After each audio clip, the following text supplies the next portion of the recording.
आजाद बोल इंडिया देख रहे हैं आप। 21 जून की रात लग चुकी है। इस वीडियो में सबसे पहले देखिए सुर्खियां।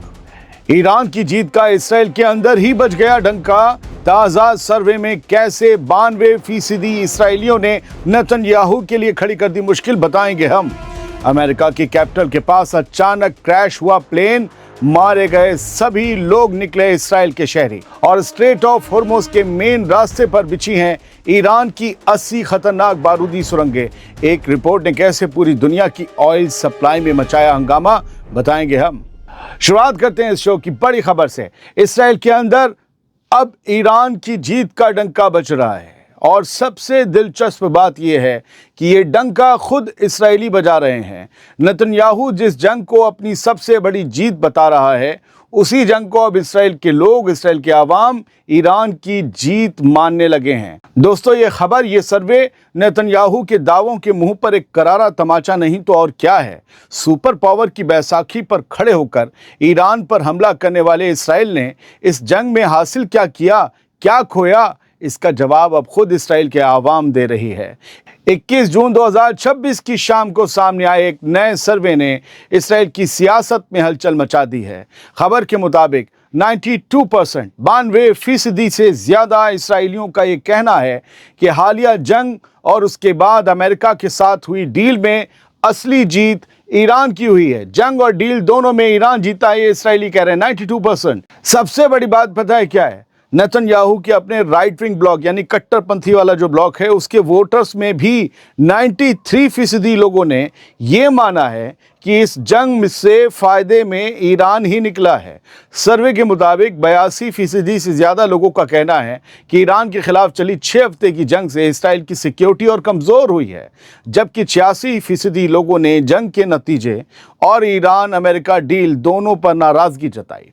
इस सर्वे के मुताबिक 87.8% इसराइलियों ने कहा है कि इसराइल अपने ऐलान किए हुए मकासद हासिल नहीं कर सका या फिर सिर्फ कुछ हद तक ही कामयाब हुआ। ये इसराइल में सर्वे हुआ है।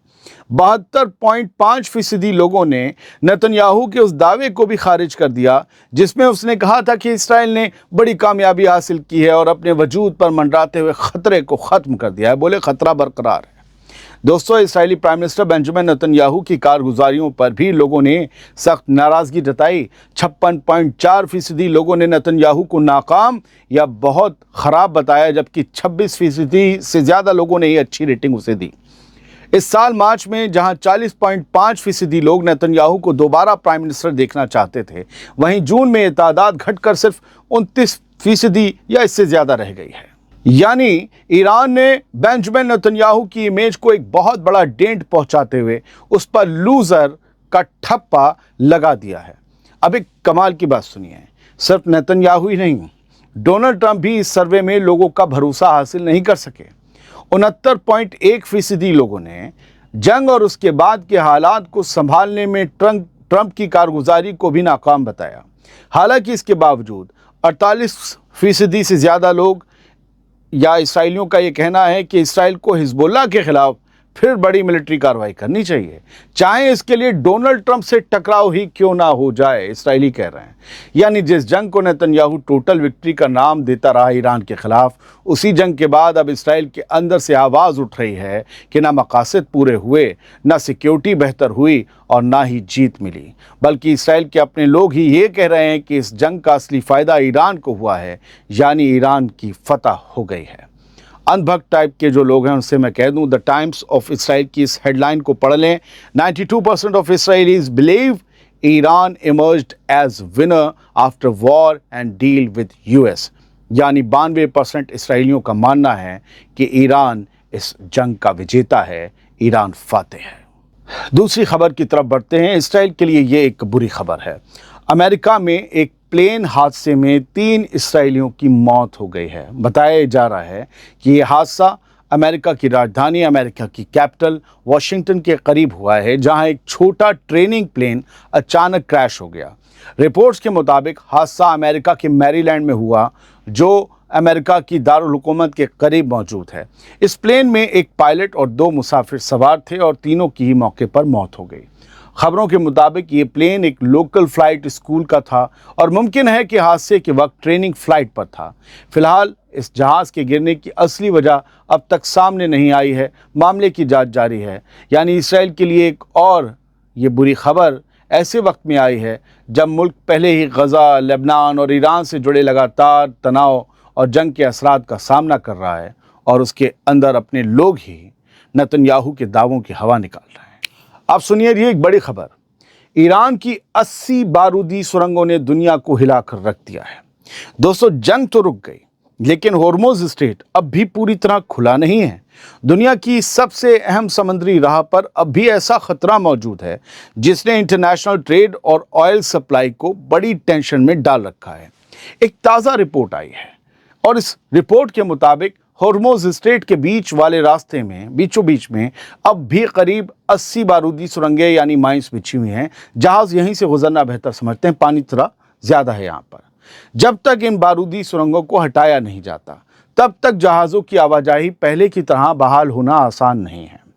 21 जून को अरबी वेबसाइट अशरक अल अवसत की खबर के मुताबिक रिपोर्ट में इंटर टैंको नाम की टैंकर ओनर्स एसोसिएशन के मरीन डायरेक्टर फिल बेल्चर के हवाले से ये कहा गया है कि स्ट्रेट ऑफ होर्मुज़ का मेन रूट अब भी बंद और ख़तरनाक है।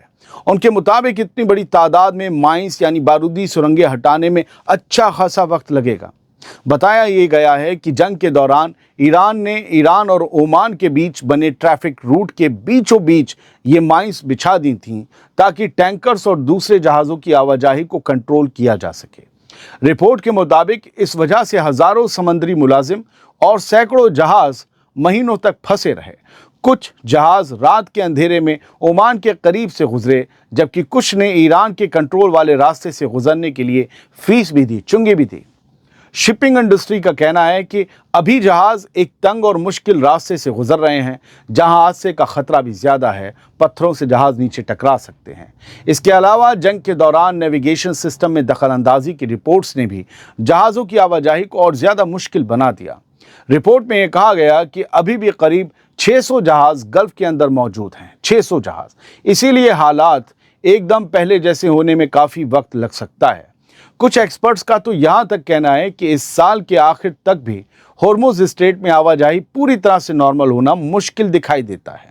यानी अमेरिका और ईरान के बीच MOU पर दस्तखत हो चुके हैं, लेकिन ज़मीन और समंदर पर हालात अब भी पूरी तरह नॉर्मल नहीं हुए हैं। जब तक माइंस साफ नहीं होती और जहाज़ पहले की तरह बेखौफ आवाजाही शुरू नहीं करते, तब तक दुनिया की सबसे अहम ऑयल सप्लाई लाइन पर टेंशन बरकरार रहने वाली है। फिलहाल ये थी कुछ बड़ी खबरें। अभी तक अपडेट्स ये हैं कि स्विट्ज़रलैंड में ईरान और अमेरिकी डेलीगेशन दोनों के दरमियान बातचीत जारी है। अमेरिका की तरफ से डोनाल्ड ट्रंप के नायब यानी vice president of United States JD Vance Switzerland में हैं।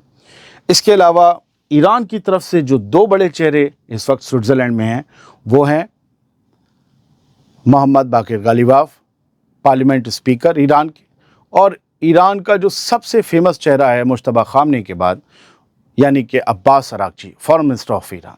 ये दोनों लोग वहाँ मौजूद हैं।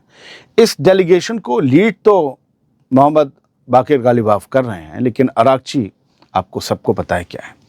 दोनों लोग मशवरा कर रहे हैं और ये न्यूक्लियर जो प्रोग्राम है ईरान का, उस पर भी बात होगी, लेबनान पर भी बात होगी। बातें शुरू हो गई हैं। कतर के प्राइम मिनिस्टर ने कुछ देर पहले अपडेट दी थी कि दोनों के दरमियान ईरान और अमेरिका के बीच मीटिंग शुरू हो गई। ख़ास बात यह है, ये जंग के बाद की सबसे अहम मीटिंग है, सबसे टॉप लेवल की मीटिंग है ईरान और अमेरिका के बीच, और ये मीटिंग डायरेक्ट है। अब डायरेक्ट का सवाल ही नहीं। अब दोनों कुर्सियों पर आमने सामने बैठे हैं, आंखों में आंखें डालकर बातें हो रही हैं। अभी तक की अपडेट्स ये हैं, बाद में ये बदल जाएं तो कोई कुछ कह नहीं सकता। फिलहाल मैं तो कहूँगा सलामत रहिए, खुश रहिए, ख्याल रखिए अपना।